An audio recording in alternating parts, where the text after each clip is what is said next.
As you can see, I am on a phone. Apologies for the wait, guys.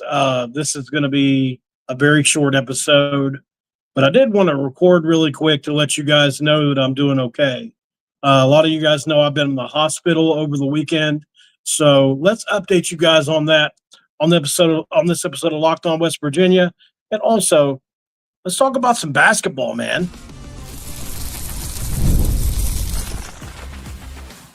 You are Locked On West Virginia, your daily podcast on the West Virginia Mountaineers, part of the Locked On Podcast Network, your team every day. What is up, guys? Welcome back in. My name is Mountaineer Paul. This is Locked On West Virginia. Not really an official episode. Won't be on here long, but check it out, man. I was really excited to see how the team played tonight. As you can see, I've got these hospital bracelets on. Man, they wore me out. They killed me, man. I had a pick line in. So I had a blood infection over the weekend, and it was really scary for me. I thought I was septic. That's not something you expect to run into. I do have an infection on my foot, but I wasn't taking it seriously. And that's my fault. I've been pushing really hard. The show was doing so well that I wanted to keep on pushing to my detriment. People that have seen the images of my foot know that I'm a crazy person because the way that my foot looked was absolutely horrible. So, I take responsibility for overlooking that for 5 months and not adhering to my health. I know not everybody's on here to hear about that, but those of you that have been with me for years know that I don't always look after myself the best. Yesterday I found out I had some infection in my blood and I felt awful. I thought, oh my gosh, this is going to be a fight for my life. And thankfully it was their fault. It's something they did when they injected me with the pick line, apparently contaminated my blood. And so it wasn't locally from the infection of my foot, nor was it septic from a continuous pouring in of however that works. There was sepsis. So it was something on their end when they injected me with the, then there was a bunch of, because I was so dehydrated going in there. So there was a lot of poking and prodding and busted veins. And it was a truly horrible experience. Like, I was miserable. They made a grown man cry. I was so ready to get out of there. I was so frustrated because they poked on me for hours, like 2-3 hours. They sent in it's funny, they have levels. They got the ER nurse who's just like, I'm ready to get out of here, and pokes the crap out of you. Then you got the second level. It's like, okay, I'm the best of the ER nurses. Then they go get the lab people. They're like, oh, we got to get Jenny. And then Jenny walks in and she's like, in one shot, so there's levels to it. But thank you guys for all the prayers. Thank you for all the thoughts my way. It meant a lot. I was scared yesterday, man, when they told me I may be septic. If you don't know, that's what Golden Bluto passed away from. And I certainly don't want to be in that category and die young. And what a horrible coincidence that would be there. Let's talk basketball really quick. I'll give you my quick thoughts on that. I'm going to at least try to get 10 minutes out of this before we go. I really enjoyed the basketball team's return to glory, if you will. If you'll read the title, Joe Lunardi projecting the West Virginia Mountaineers before this game into the NCAA tournament was quite a surprise. I will say that not a surprise, just where we were seated. Against UConn, the defending national champions, 8-9 matchup would have been a horrible matchup for us, and hopefully we can avoid them at all costs. They're just big, physical, not the kind of teams we do well with. Not that we can't get physical with people, but I mean, they're just so long and athletic. We do struggle with teams like that, so hopefully we can stay out of that. I think West Virginia's got a real shot to win.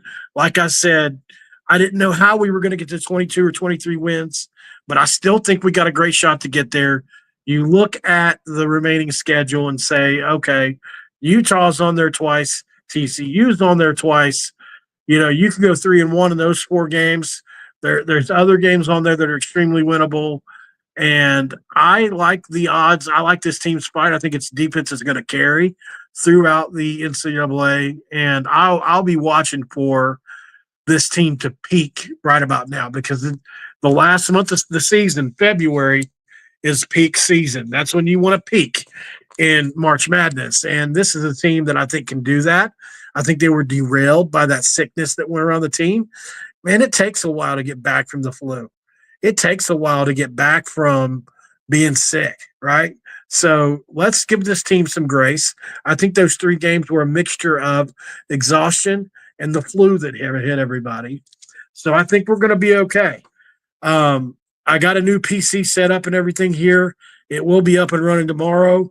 I had planned on getting this all set up over the weekend for you guys. I promised you guys on Friday, this is it. I'm done with this internet company. And then I got sick. So that's going to be in the plans for tomorrow. I'm going to try Verizon. I'm going to try a few places other than my local provider so that we don't have these issues anymore. There's also some things I can do, like recording earlier in the day. But I like my schedule. And I know you guys like when I record a little bit later. Not this late, but like 6, 7 o'clock. That's where my sweet spot has been.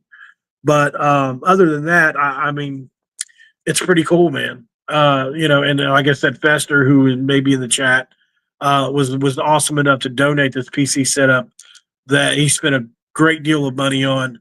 Sean Uphold, one of my former channel sponsors, donated the setup that I use every day as well. And you guys continue to bless me, man. You guys prayed for me yesterday. I got hundreds and hundreds of comments on a post that I made just to let everybody know why I wasn't recording. And you guys continue to make me feel more than. And I can't thank you enough for that. I had so many people reach out to me yesterday. Coos, John Kurtz, Fester, Sean, a lot of people did, and more. And I just want to thank you guys for that, personally reached out. Touch real quick on the Florida wide receiver that West Virginia got in 2026. I really like his game.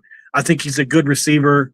I don't know that he's very similar to the 2 we just got for 25 out of South Carolina. And you look at both of those guys, they're extremely deadly, especially in the open field with open space. And this kid fits that bill. They're all really fast guys. Think the Darius Raynaud, the Jock Sanders, and Tavon Austin type builds. Those are the guys that Rich Rod's going after. Cam Vaughn, who is already on campus. Those type builds, those guys that can touch 4-3, those guys that can make people miss in the open field. Those are the guys that Rich Rod goes after. And I won't be shocked if that continues to be some of the case. He likes big, like you'll see a Daryl Jalla out there. You'll see guys like that. You'll see a Chris Henry, a guy that can beat man, absolutely. A guy that can beat single coverage, absolutely. But, man, can he do much?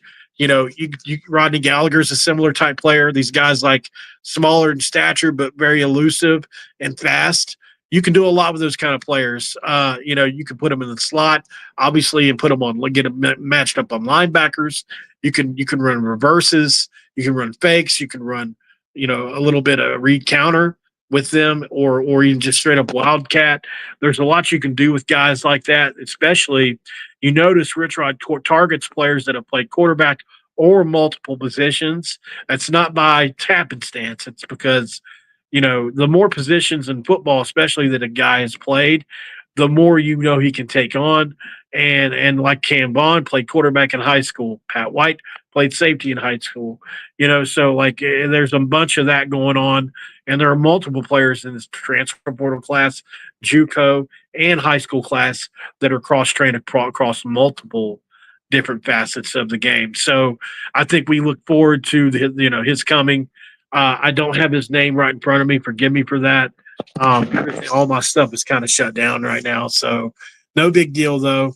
Like I said, wanted to get 10 minutes out of this video, and thank you guys for all the support. This is not the professional setup that you've come to want here. I don't even have the right background. I just felt, since a lot of people knew that I was sick yesterday, that I felt the need to come on here and address this. It's Sunday. It's my day off basically anyway. So we're not going to make it an official Locked On video. We'll just make this an update from Paul. How about that? So, other than that, though, a couple other topics I want to touch on as far as the basketball game goes. Really loved the way Javon Small played tonight or this afternoon. It was nice to see him round back into the form we had previously seen a few games before that. I thought, unsung hero of the game was easily Sincere Harris. 4 steals in the game, like pickpocketed steals that led to a lot of different fast break situations and definitely got them sped up to where they're already a poor offensive team. And Sincere Harris made them an even poorer offensive team. Hope Toby Okani's okay. Didn't like to see that happen. We absolutely cannot afford for that to continue, for him to go down. But obviously his best interest is first and foremost. I thought KJ Tenner played good defense tonight and helped move Javon off the ball some so that he could rest in between possessions. And also just as a scorer, it's important to do that. I thought, Monty Hansberry's starting to round back into form a little bit. He's getting more physical down low. Eduardo Andre, if you think about where he's come from since what our expectations were at the beginning of the year to now, it's really baffling, guys. Remember, we didn't think Eduardo Andre was going to see 6 or 8 minutes a game before the year. A lot of people didn't.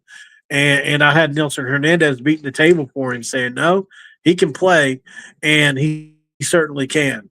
Is he an elite player? No. Would I take him on my roster? I would. I like Andre. I think he fights hard. I think he's got potential. I think it's maybe if he would have been with the same staff or with the right coaches for a certain set of years, maybe he would have got more out of his potential. But still, I mean, we're lucky to have him. He's a good rim runner. He runs great offense. He's a good distributor of the ball, and he does protect the rim at times. So there's a lot going on, man. I think this team is going to be dangerous in the tournament as long as we don't get some crazy first-round matchup versus like a UConn, for instance, or a Gonzaga, for instance, or one of those teams that, it's a team we've already played, or it's a team that stylistically clash with us. And there are a few of those out there. So, I'll be pouring over to see exactly who those teams are over the next month. So, yeah, absolutely. Joseph Yesufu, how could I not mention him? He has been a godsend over the last month and a half. He had a couple games where I think it was, as my dad would say, it was a little bit too big for his britches here and there. Maybe Houston, it's a really physical game. But, man, he has really scored the ball well. And he plays a good defense, too.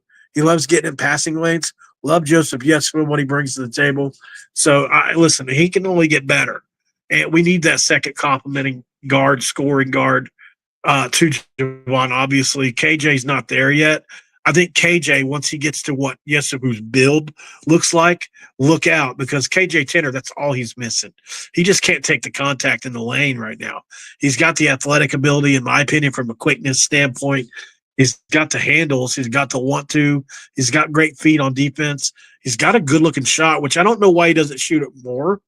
Maybe that's a conversation that they have, and I could ask him, I guess, but I always think, he never pulls the trigger really, but I would love to see him shoot it a bit more. But yeah, this team's playing well again. It's just one game, but let's see what this team looks like as we head into a couple games where they're going to be favored again. I think that's going to be interesting to see. I appreciate you guys for jumping on with me. Thank you for your prayers. Yesterday I had a temperature infection in my blood. And today I don't, and I'm recording with you, and I'm home. I honestly, that's a miracle. And I was, like I said, I was scared because I thought I was septic, and that's a scary position to be in. A lot of people die from that. A lot of people recover too, but it was definitely scary. So thank you guys for all you do for me. It means so much. I know I've said that a bunch, but I just want to reiterate that fact and say I love you guys, and you guys mean a lot to me as a community. So I'll be back tomorrow, raring and ready to go, get this momentum, snatch it back. I feel like I lost a couple days there. I don't like that. You guys know I go 7 days a week, try to, but definitely 6, but mostly 7. So we're going to get back to that action again.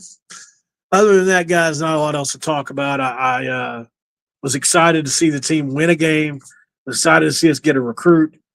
It is almost springtime. We're almost there. Let's hang out for another month. We'll get into March Madness. It'll start to warm up.